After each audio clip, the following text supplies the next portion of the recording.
following program is sponsored by Friends of Life Outreach International.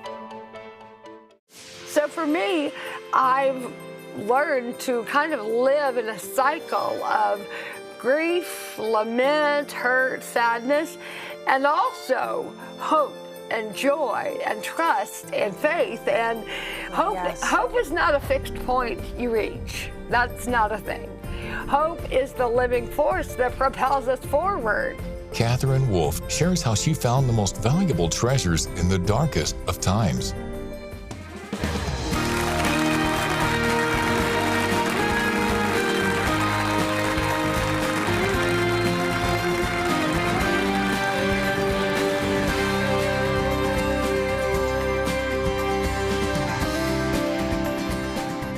Welcome to Life Today. I'm Randy Robinson. Tammy Trent is with me. And Tammy, it's great that you get to see our guest today, because Catherine Wolfe has been with us many times on Life Today. And just to give you a little background, when she was 26, back in 2008, she suffered a brain stem stroke that changed her life forever. Since then, she's faced a lot of difficulties. 2013, she had an unrelated aneurysm and surgery for that. 2017, she was diagnosed with multiple life-threatening vertebral artery dissections. I don't even know what that means. It doesn't sound good. No, it doesn't sound 2019, she was diagnosed with an ultra-rare neurovascular disorder. And I say all that just to set up a little bit of the things that she has walked through, because she has a new book, and it is called Treasures in the Dark. And this is someone who has faced some darkness, but she's such a light, Tammy. Oh my goodness, Randy, I'm so happy to be here today. Just as you said, I've not had the chance to ever meet her personally, but I'm aware of her story. And it's one of those stories where you just think, how could one person take one more thing and turn it into good? How can you find hope in your suffering? How can you find light in the darkness of your life? And it's just constant, but she is such a light. Yeah, and I'm excited for you to meet her. Would you welcome Catherine? Great to see you. Oh, it's so good to be here, guys. Thank you for having me. You roll out here in your wheelchair, and you're like beaming. Oh. And when you look at you've been through more than most people, unfortunately, ever have to go through. Where does this hope and all of your hurting come from? I mean, my hope is in the Lord, and my joy is in the Lord, and I am so grateful for that joy, but I never want a joyous personality and just my natural MO to make other people feel like, wait, I don't feel joy and I don't feel that way. When the reality is I do have sorrow and joy existing in the same story. But I've just seen too much of the goodness of God in the land of the living to not be forever overwhelmed at just the greatness of all that is my life and the life to come. Yeah, you know, Catherine, many of us that write books, I think we sit down because there's something going on in our life. Usually there's something that God is doing in our lives that we're walking through. We want to write about so that we can help other people. And so I pick up your book, and it says Treasures in the Dark. Right. And I think, what is going on and what was going on in your life that made you write this book at this moment, finding treasures basically in the dark of your life? Since the very earliest of days after the stroke, I have so clearly seen that Isaiah 45:3, the passage from which this title is based, that the Lord says, I will give you hidden treasure in the darkness, riches stored in secret places, so that you may know that I am God, the God of Israel, the God who summons us by name. So I have seen in my life, in all the darkness, that if you have to go into the deep darkness in your struggling story, and we all do, we all go in and out of darkness, you might as well get the treasure. You might as well get the riches that God has for you to get. I like to say, if you're going through hell, keep going, but go slow enough to get the treasure. Put it in your backpack. Keep it the rest of your life. Let it inform how you live. Like, don't waste the pain. What's it all for if you can't get the treasure? That's good, yeah. So I suspect it's a little easier to say that on a day like today. How are you doing physically? How do you? You're really sweet. I'm doing great. Good. What about on the days where you're not doing so great? Well, exactly. Can I say the same things? You need to marinate in the darkness and take a minute to process what is happening in your life. The Bible calls us clearly to lament, to recognize the process of like taking our broken lives and beginning to put the pieces back together and finding God in the midst of the darkness. So I'm a big fan of lament and letting that do its work in you and then carrying that with you. You know, they say you never move on from what you've been through. That's not a thing. That you can, in time, move forward. That's a thing, but you carry it with you. You don't move on. So for me, I've learned to kind of live in a cycle of grief, lament, hurt, sadness, and also hope and joy and trust and faith. And, you know, hope is not a fixed point you reach. That's not a thing. Hope is the living force that propels us forward into the ongoing hope with ongoing hurt happening and ongoing hope happening and ongoing healing. And it's this cycle where we can find a place of hope even within the hurt and begin to heal. This book is, the subtitle is 90 Reflections on Finding Bright Hope Hidden in the Hurting. And the notion is, I know too much to write a linear devotional book where it's just for like, we're doing great here, let's write a devotional about it. That this reflection guide, I call it, not a devotional, has 30 entries for the hurting, 30 for the healing, 30 for the hoping, and it can kind of be a choose your own adventure thing. That you're like, maybe one day I'm full on hurting, but maybe one day I'm healing, and I can sort of take things. I'll stop talking now. Sorry, guys. I want you to talk more because I think a lot of people may be in a situation like this and they need to hear this, because when we have loss, when we have pain, tragedy, betrayal, all those negative things, we have a tendency, I think sometimes, especially in the church, to deny that we're going through it. Or we can kind of go the other direction and resent that we're going through it. And, you know, blame others, blame God. You're suggesting that we face it, we admit it, and sort of openly, like, let God in on the secret, right? Absolutely, You know? yes. So how does that set the stage for healing? Oh my goodness, I'm overcome that you're asking this because I read something the other day that said it isn't about letting go. That's not a thing. It's about letting in the sorrow, letting in all of the hardship so you can process it and appropriately grieve the losses. Where was that? It was so good. It was by Catherine Wolf.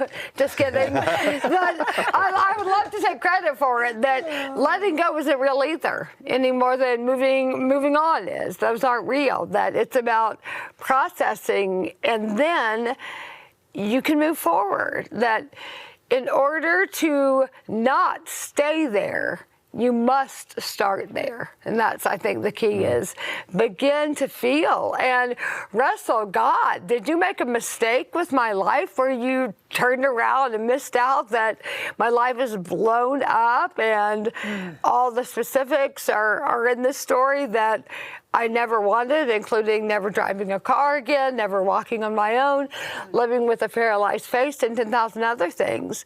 And yet, Lord, could I begin to identify that maybe you've given me this? Maybe somehow you've chosen me for this life, and can I redefine and reframe everything to an upside-down kingdom lens? That's our opportunity. How did you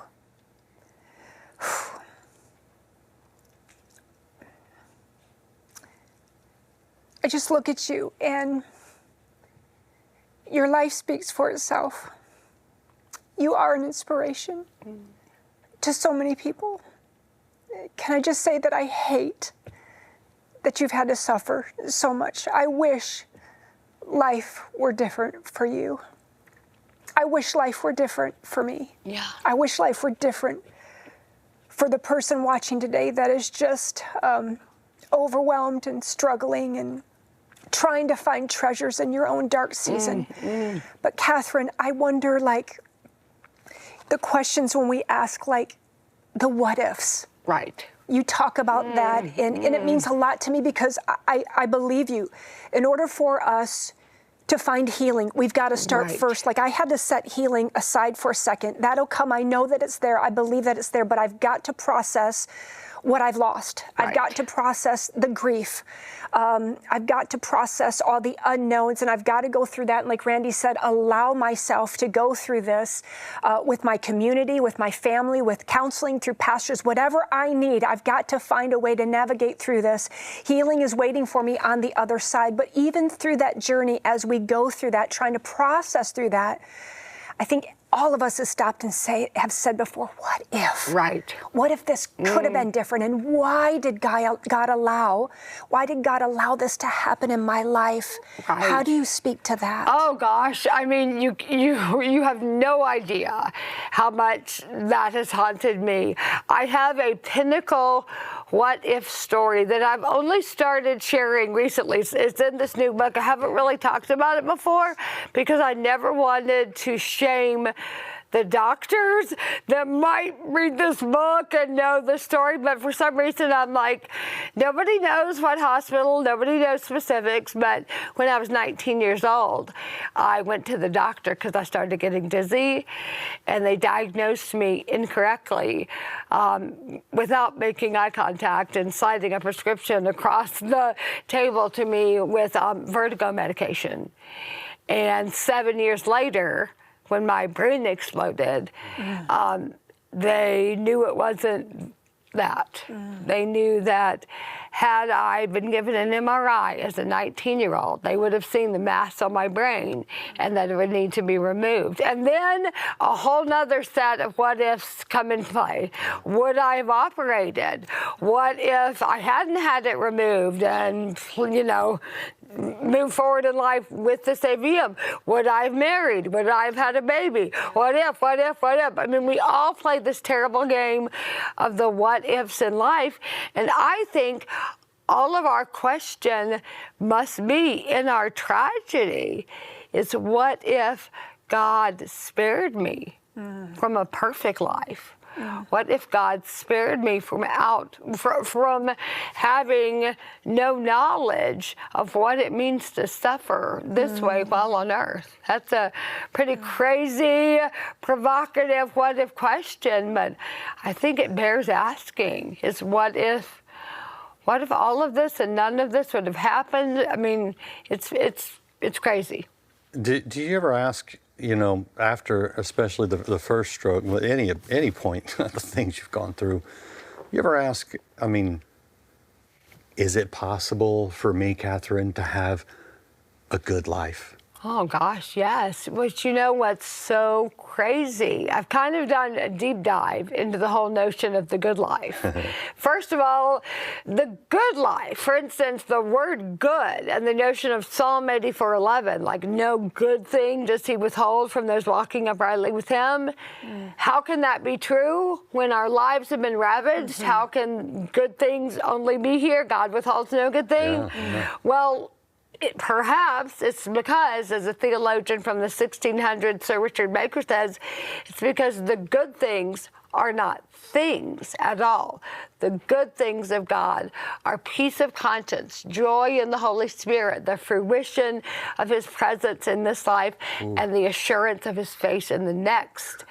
These things are the truly good things of God that can never be taken, and they're nothing that this physical world could ever touch. And that is a word for your listeners going through the ringer. Like, good things are not absent from you, friends. They are in your story because they can never be taken from you. They're inside of you when you know Jesus. But the other answer to your question that is so important to say is that pre-stroke, I thought I had the good life. Even if I never thought that way or articulated it that way, I was living the hashtag blessed life pre-stroke, wasn't I? And yet, so clearly we see in the Beatitudes and throughout the Bible, the blessed life is the life poor in spirit. Blessed are those who mourn. Blessed are the meek. How do we make sense of that in the context of the charmed before the stroke life? How do you reconcile that with the gospel? So what is the good life? Well, pretty clearly our faith tells us it's not what we think it is in 2024 in our modern world. Are you living the good life? Absolutely. The short answer is absolutely. I'm living the dream. And guess what? I get to decide how I feel about my story. That's right. And nobody else does. It is so powerful. We cannot control what happens to us in life. Control is an illusion. But what we can control completely and totally is how we respond to what has happened. Yes. How we move forward, how we narrate it to our children, how we process it and see the goodness of God in the story. One thing that, your life demonstrates is the choice that we all have, but we see clearly with you.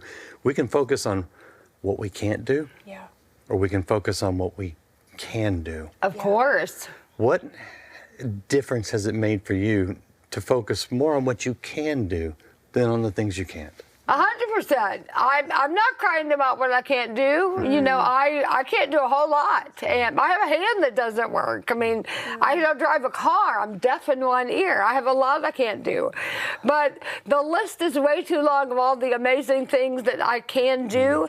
And thank you, Lord, I'm in touch with the fact it's not about my capabilities. It's not about what I can do that ultimately matters. It's who I am. Yes. And actually, to my precious children, that is what matters. Mothering is not with the hands, but with the heart. And the things that my kids and my people, my family friends are getting from who I am is the glorious, breathtaking inheritance I'm giving to my kids that has nothing to do with my abilities at all.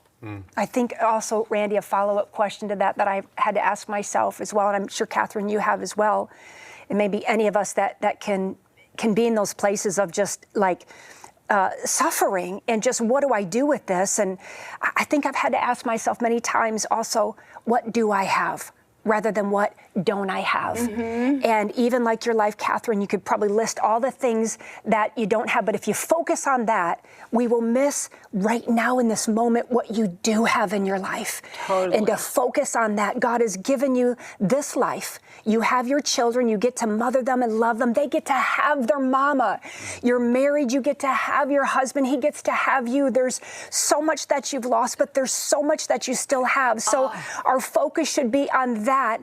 Otherwise, we'll be so distracted with the disappointments and the expectations that are not met in our life that we will miss out on all of the great things that God has for us right now. Absolutely. I like to say that what we must do is expect more of God and less of this world. That's really where the joy is I'm not living for this world anyway, so I'm going to expect more of God and let him overwhelm. And that's how, when we do the opposite and we expect more of this world and less of God, we are crushed. The space between is where it doesn't go well. But when I do this, it's going awesome. Psalm 16:6 is true that the boundary lines have fallen in pleasant places. This right here is a glorious inheritance. It's beautiful. Wow. Catherine truly is a treasure in some serious darkness. And listen, I don't know what you're going through, but if you want someone to pray with you, if you'll pick up that phone, we've got someone available all the time that will encourage you, that will pray with you, that will help you find that treasure in your darkness. So call that number right now. We do what we do to bless you. And we also ask you to bless others. And we can do both today. There are some people in great need, some people in some serious darkness, and we can reach out and be that treasure to them. And when you participate in this opportunity, if you will request Catherine's book, Treasure in the Dark, we would love to send it to you to encourage you. But most of all, we want you to be a part of encouraging others. Watch this and see how.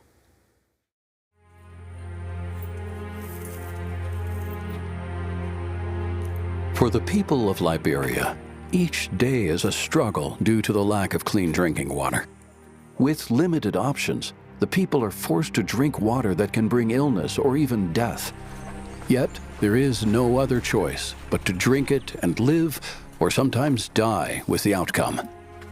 Melvin Tan is a father all too well acquainted with the very real consequences of drinking unclean water.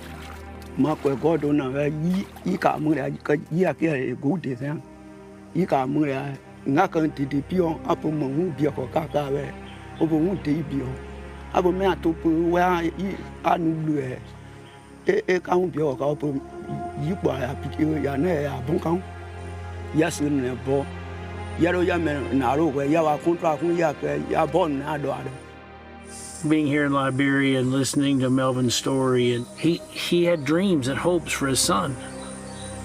And to go away to work and come home to a son that's gone, and knowing that it was because of the water that he had drank, that there was no other option, it leaves me with, Lord, how can we help? Together, we can be the answer to Melvin's hopes and prayers. Join us in giving water for life. I've gone on so many of these trips, and I've always been in that same place that John was at, leaving me in a place of what can I do to help? I sit here with you today again, and I say, God, what can I do to help today? What do these people need today? I can't imagine how that father must have felt just going away for a few hours and coming back, and your son is dead because of water, because of what he drank in that small window of time that changed everything for that family. What can I do to help? What can you do to help? What can we do to help? Is there even a solution? Is there anything we can do? Yes, yes, there is. We know a way. We have been doing it for years. We can go in there right now and drill them a well that will last them for 70 years of their life. Water for life. We could bring this to them. We could bring them hope. We could bring them life. We could bring them Jesus. And I love that he's given us this opportunity to step in and to be the difference, to make a difference. So if God has blessed you today, I'm going to challenge you to be that answer today for this family and for so many other families around the world right now. Randy, it's something that we get to do together, and I know that it changes lives, so many lives. It does, and it's so simple. And, you know, that story right there that we saw as a father, it hurts. Mm-hmm. I have 4 children. And I can't imagine. And you wonder, you know, if you're watching, it's hard to comprehend sometimes the way many people in this world have to live. They drink whatever water they have because it's all that they have, and they may be fine for, you know, years in the case of that one boy that ended up dying. But like that, life is fragile. Yes, something can turn, and life is gone. We have the answer. The answer is, as Tammy said, drilling a well, going down deep enough, deeper than they can dig with their own hands, and getting that clean water. An average well costs $4,800. That's based on the 350 wells we drill across 20 nations. If you can provide one, you can prevent others from dying. Many others, in fact. On average, a well will serve about 1,000 people, which is phenomenal. That's 1,000 stories that we won't have to tell of loss.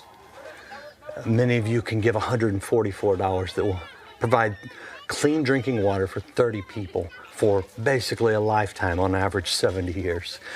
Maybe you can give $48. It may not sound like a lot, but it's huge, because $48 will give clean drinking water to 10 people.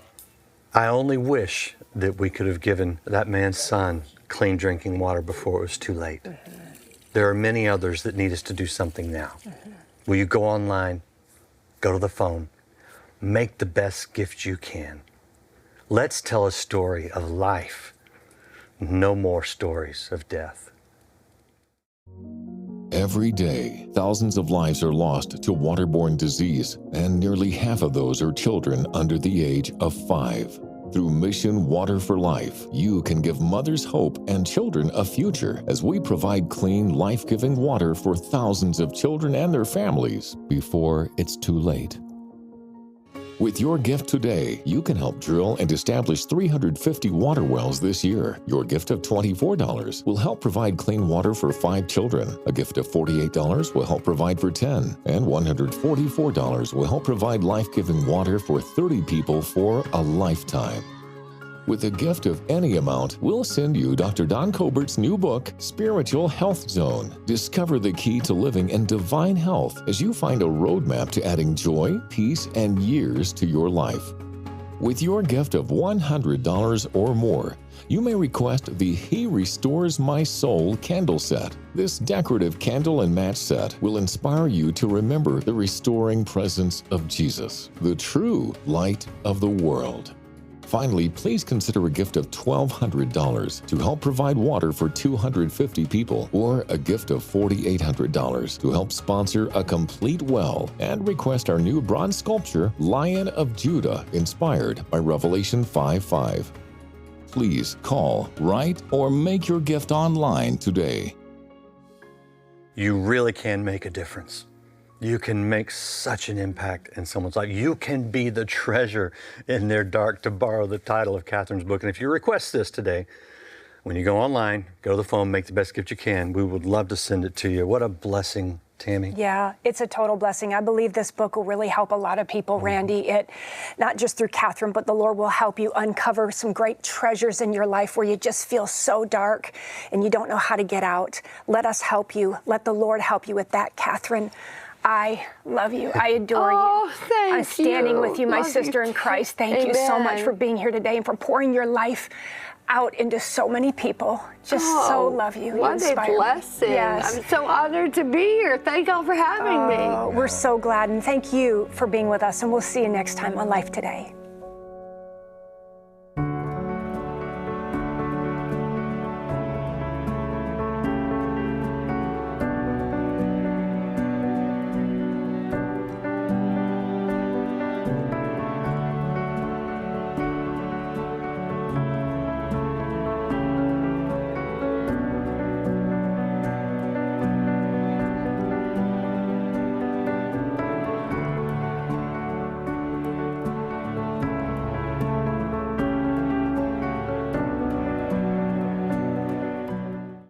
Introducing the all-new LifeToday.org. Dive into your favorite Life Today programs. Visit LifeToday.org and experience the best of life.